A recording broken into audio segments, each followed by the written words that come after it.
Lectura 19. Tenencia de la tierra entre los mayas yucatecos por Tsubasa Okoshi Harada. En este texto el autor intenta despejar la controversia de que si los mayas yucatecos prehispánicos tenían noción de propiedad en la concepción occidental del término.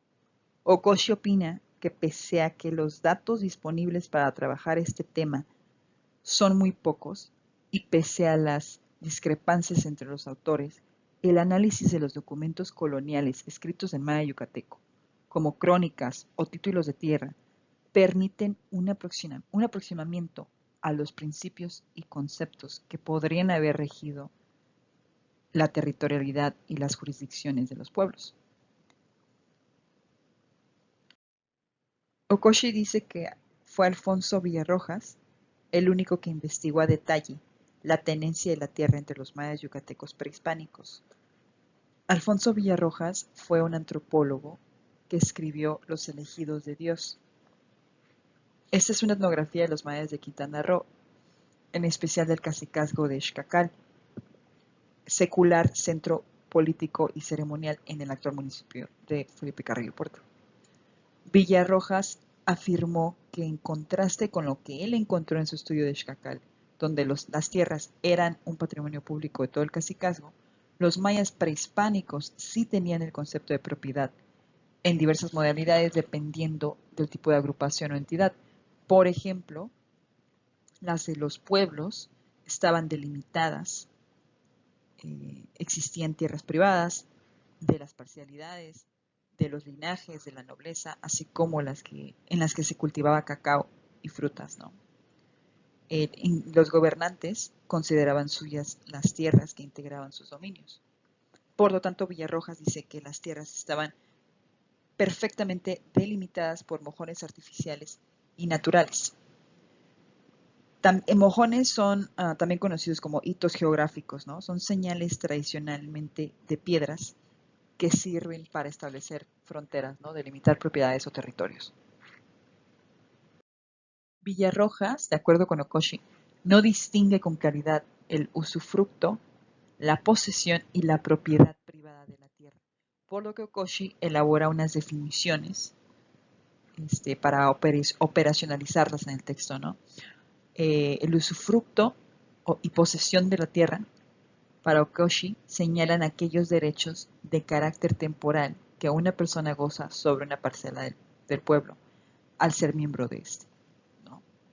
Es un concepto netamente autóctono, de acuerdo con Okoshi. Mientras que la propiedad privada de la tierra se refiere a los derechos exclusivos sobre una parcela del pueblo, la cual está concebida como objeto mercantil que se puede convertir en un objeto de compra y venta. Eso es un concepto completamente occidental, de acuerdo con Okoshi, ¿no? Pero, según Fray Diego de Landa, las tierras eran comunales. Mencionó en su libro Relaciones de las Cosas de Yucatán, las tierras por ahora es de común y así el primero que las ocupa las posee, ¿no? Lo mismo afirmaba Gaspar Antonio Chi, que fue un informante de Landa, un noble maya. Él fue como la Malinche, ¿no? De Yucatán, podemos decir. Fue miembro del linaje que gobernaba Maní, ¿no? Él decía, las tierras eran comunes y así entre los pueblos no había términos o mojones que las dividiesen, aunque sí entre una provincia y otra, por causas de las guerras, salvo algunas ollas para sembrar árboles fructíferos y tierras que hubiesen sido comparadas por algún respeto de mejoría. Bueno.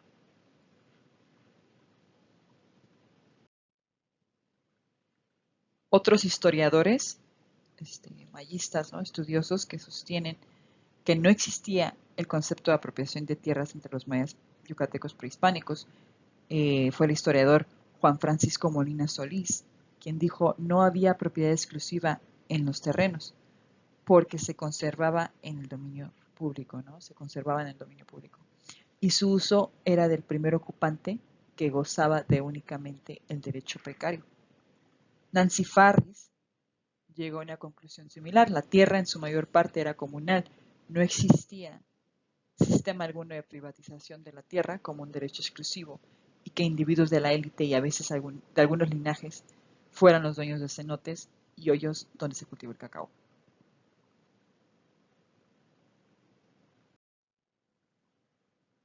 En el primer subtítulo del texto, La energía humana, valor fundamental, Okoshi dice que en la sociedad maya parece no haber existido el concepto de propiedad privada y su acumulación como símbolo de riqueza en el sentido occidental, ¿no?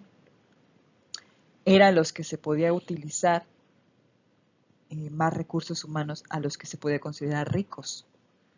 El saber aprovechar los recursos humanos era un factor que permitía a los gobernantes tener autoridad sobre el común del pueblo. Las palabras Kilis Winik era hombre rico o que tiene mucha familia, el que puede contar con la colaboración de muchas personas, mientras que el común del pueblo se llamaba Memba Winik, hombre que trabaja para sí mismo, o sea, el que no puede contar con la ayuda de otras personas. Esta asociación de entre el poder de aprovechar más los recursos humanos y poder político, riqueza, parece haber sido un concepto bastante generalizado entre los grupos mayenses. Por ejemplo, en el Setzal de Copanahuascla, Meva, en Quechi, Neva o Neva, en Cachiquel, Meva, todos estos significan pobre o huérfano. Los huérfanos no pueden contar con la ayuda de sus parientes, por lo que se consideraban pobres, ¿no? Quiero hacer aquí un comentario. En quechua, recuerdo que también existe esta idea, la palabra huacha es pobre o huérfano. Dice Okoshi que, de hecho, entre las élites y el común del pueblo no había tanta diferencia en cuanto a los bienes materiales. Con base alimentaria y las pertenencias de don Francisco de Montejo, él es jalach de la provincia de Maní. Dice, en la nómina de sus bienes no aparecía ningún indicio de que poseyera algún tipo de propiedad territorial, de carácter patrimonial ni funcional, es decir, de tierras pertenecientes al cargo. Su riqueza, si es que se puede llamarse tales, era su casa, que debió ser construida haciendo valer sus derechos prehispánicos sobre la energía humana, una cama y un colchón, 2 cajas de cedro con sus cerraduras, 9 sillas y una mesa. Por lo tanto, los mayas yucatecos no tenían tierras de su propiedad, las usufructaban. Si se tratase de élites, aprovechando la suficiente cantidad de recursos humanos, ¿no? Y si fuese el común del pueblo trabajando para sí mismos. Las élites no eran terratenientes. Los gobernantes se trasladaban con frecuencia de un pueblo a otro, conforme a la estrategia política determinada en la Junta de los Batabó. Estos eran los jefes locales. Por otra parte, el común del pueblo, el sistema agrícola conocido como roza, tumba y quema, aquí pongo una pequeña representación de lo que era el sistema agrícola. Ese sistema agrícola les impedía tener la propiedad de la tierra, pues era un sistema itinerante de cultivo, ¿no? Que está fundamentado en alternar el uso intensivo del terreno, con periodos largos de descanso, o sea, tenían que cambiar constantemente de lugar, ¿no? Como cada, no sé, 2 años, 3 años.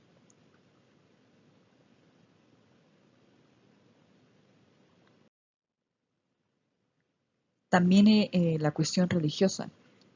En la época prehispánica, la tierra estaba concebida como un monstruo que tenía fauces y garras de cocodrilo, cuyo nombre era Itzam Kad-Ain, ¿no? Deidad de la tierra. Esta simbología de esta deidad tierra apunta a la abundancia que la tierra ofrece con la vida.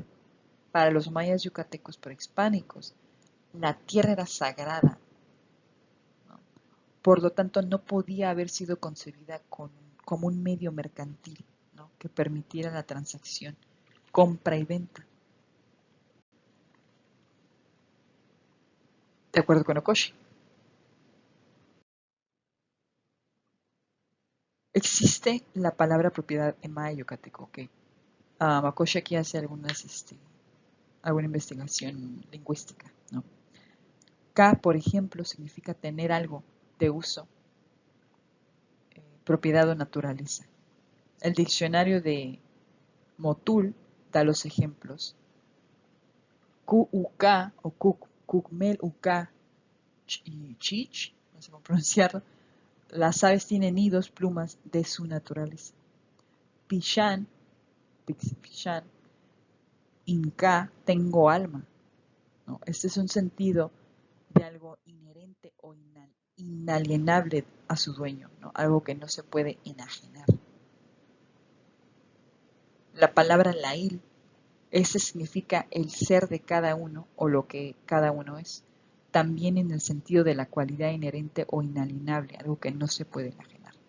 Y la palabra ol, condición o propiedad, un tag, yol uinik, lu lacal, ¿no? Cada uno tiene diferente condición. Yan, uyan, uya, no, perdón, yan, uya, a, o el tijuan. Es Juan de tu condición o propiedad. Aquí también refiere a la cualidad inherente de cada uno. Tampoco es enajenable, ¿no? De acuerdo con Okoshi. Pascad, propiedad o condición, estado o forma de vida.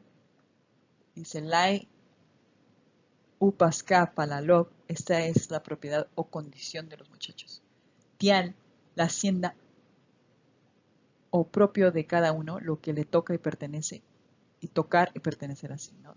Tianlen quiere decir la hacienda que tiene dueño, que está ya apropiado a alguno, ¿no? Ma in ma in li no es mío, algún objeto que no poseo. Dice Okoshi que no debemos interpretar ese término en el sentido de apropiar o propiedad, ¿no? Concluye Okoshi, no existe palabra alguna en la lengua maya yucateca que tuviera la acepción de propiedad como el derecho exclusivo sobre algún objeto, incluido el poder para su enajenación. Fray Diego de Landa, según Fray Diego de Landa, al explicar la agricultura indígena, dice, sus mulas y bueyes son la gente. Suelen de costumbre sembrar para cada casado con su mujer. Medidas que llaman umuinik o umuinik, es decir, un hombre. Ese es el término que usaban a referirse a la unidad de medida de las sementeras, ¿no? Tal vez se refiera, dice Okoshi, a la extensión fundamental de tierra, donde la energía humana de una persona se consume para mantener la unidad social básica, ¿no? Que es un matrimonio. Dice que, por ejemplo, la apreciación de las milpas se realizaba por la cantidad de energía humana requerida para su cultivo. Dice Okoshi que en un pasaje del Códice Calquiní se habla del valor de un esclavo. Dice que dicho esclavo era inferior a 2 brazas de milpa. El texto dice, Kapsap utohol kol. Tohol, la paga y precio del trabajo. To, cosa derecha, pagar deudas. Tohol ol, quieto, pacífico, sosegado, sin tener quien de pena y seguridad y servicio, ¿no? En Setzal también dice Tohot, que significa precio, o To pagual, cosa igual, justa. La idea de Tohol, dice Okoshi, parece apuntar al pago que recibe uno como una equivalencia de trabajo ofrecido para alguien o algo, con el fin de que existiera un equilibrio o armonía entre estos dos. Eso es bien interesante. De ahí que Utohol Kol, el valor de la milpa se interpreta como la energía humana requerida para el cultivo de la milpa, pero no se refiere al valor comercial de la propia milpa, obvio, ¿no?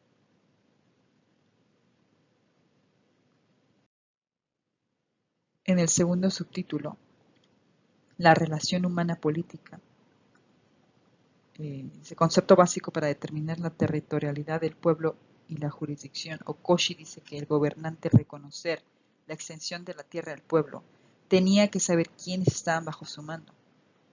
La idea de frontera no cobraba tanta importancia, puesto que el vínculo del gobernante y sus subordinados tenía un valor trascendental, ¿no?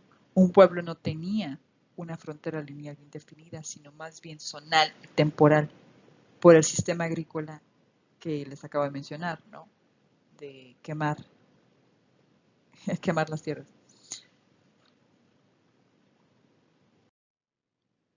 Al momento de la invasión española a la península de Yucatán, esta se encontraba dividida en varias provincias. Cada una de ellas era conocida bajo el término de Chuchcabal.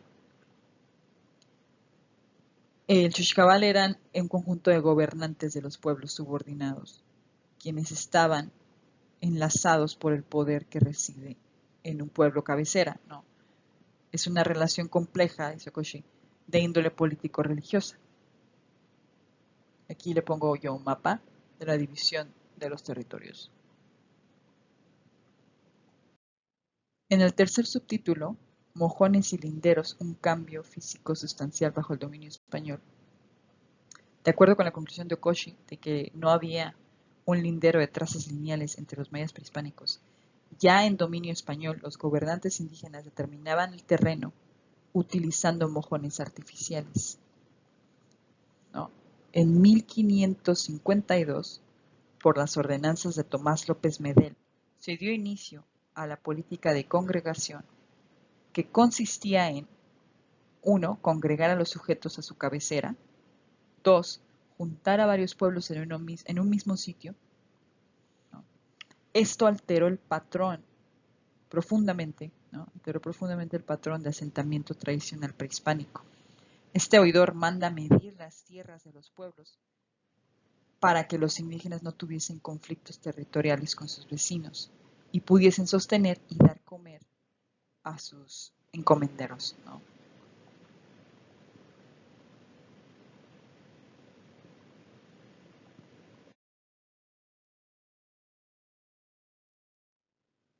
¿Cómo realizaron los dirigentes indígenas la mensura de las tierras del pueblo o de la provincia?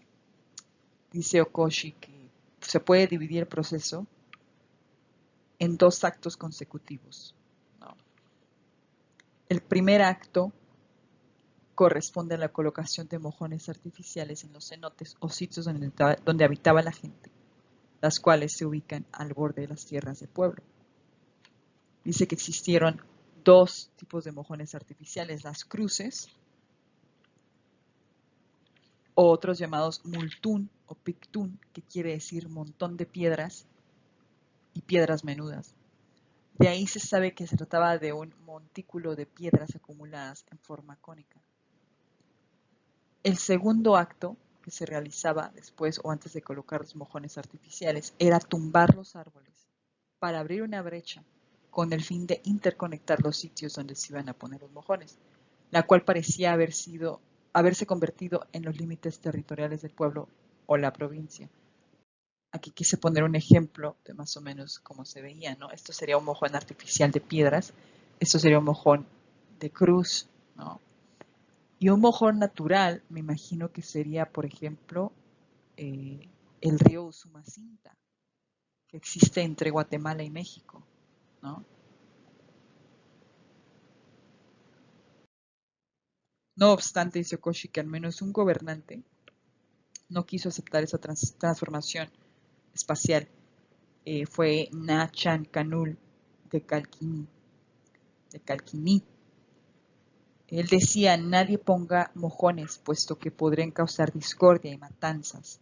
En caso de que se pusiesen, se removerían cada vez por los hombres malos en los días venideros. Esto se debe a que este gobernante todavía concebía el territorio bajo el concepto tradicional, que ponía énfasis en el vínculo político establecido entre señor y sus subordinados, ¿no? ¿Por qué Nachan Canul no quiso admitir el cambio sustancial que se le daba al concepto del territorio? Esto se debe a que en 1541, después del fracaso de la rebelión contra los españoles, este gobernante fue hecho prisionero. y se impuso, los españoles, ¿no? Impusieron a Napot Canché como el nuevo dirigente de Calquiní, rebajando de tal forma a Canul, ¿no? Dice que Canché no tenía derecho a ocupar este cargo, ¿no? Entonces se comprende por qué este gobernante quiso rechazar todo aquello que viniese de los invasores occidentales, ¿no? De los españoles. Bueno, a finales del siglo XVI, en la península de Yucatán, cualquier pueblo poseía el aspecto físico impuesto por los españoles, por los invasores occidentales, ¿no?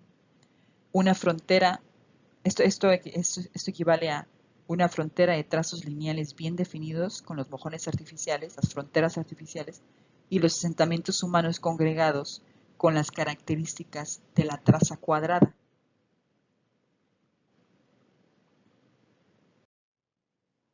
Y bueno, pues aquí empieza a surgir la idea de la propiedad privada en esta época, ¿no? Puesto que muchos títulos de tierra, dice Okoshi, hablan de la compra y venta de las tierras del pueblo, algo que no se observaba antes de la invasión española. Desde los documentos coloniales indígenas desaparece aparentemente en su totalidad los conceptos prehispánicos de la tenencia de la tierra y la territorialidad. Aparentemente, porque dice Okoshi que no obstante hay cierta sobrevivencia del concepto prehispánico de la territorialidad. Los mojones naturales siguen jugando su papel y conservan sus nombres prehispánicos. Y ya aquí al final Okoshi cita a Gonzalo Aguirre Beltrán, un testimonio que se me hace bien interesante. Dice, el sistema de castas implantado en la colonia permitió la coexistencia de dos sistemas de propiedad, el occidental o privado y el indígena o comunal, en un equilibrio durable que fue bruscamente roto en la época independiente. Eso es algo bastante interesante, ¿no? Porque viene una revolución de independencia que, pues, ahora sí que revolucionó todo el sistema. En conclusión, la conclusión de Okoshi es que a diferencia de lo que decía Villarrojas, de acuerdo con sus investigaciones que él hace, de los documentos mayas, las crónicas y los títulos de tierra, en los mayas prehispánicos no existía la tradición de fronteras ni de propiedad privada, y más bien surgió como parte del patrón político territorial impuesto por los españoles, por los occidentales, ¿no? En la sociedad maya postclásica tardía de Yucatán, esto quiere decir entre 1200 y 1521 después de Cristo, quien trabajaba un determinado terreno tenía derecho a poseerlo, y cuando se tratase de árboles de cacao y frutas, el que los cultivaba también podía declarar derecho sobre estos, pero las tierras eran comunes, por lo que cuando terminaba de ocuparlas volvían a pertenecer a la comunidad,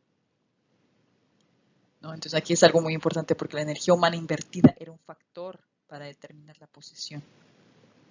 Y un segundo punto es el de la religión. Había un vínculo inherente entre hombre y tierra o espacio territorial. El hombre como agente de sus actividades político-religiosas, económicas, y la tierra o espacio territorial como en la superficie sobre la cual el hombre realiza dichas actividades. Por lo tanto, Okoshi dice, no había la noción, o no existía la noción de propiedad privada en los mayas prehispánicos.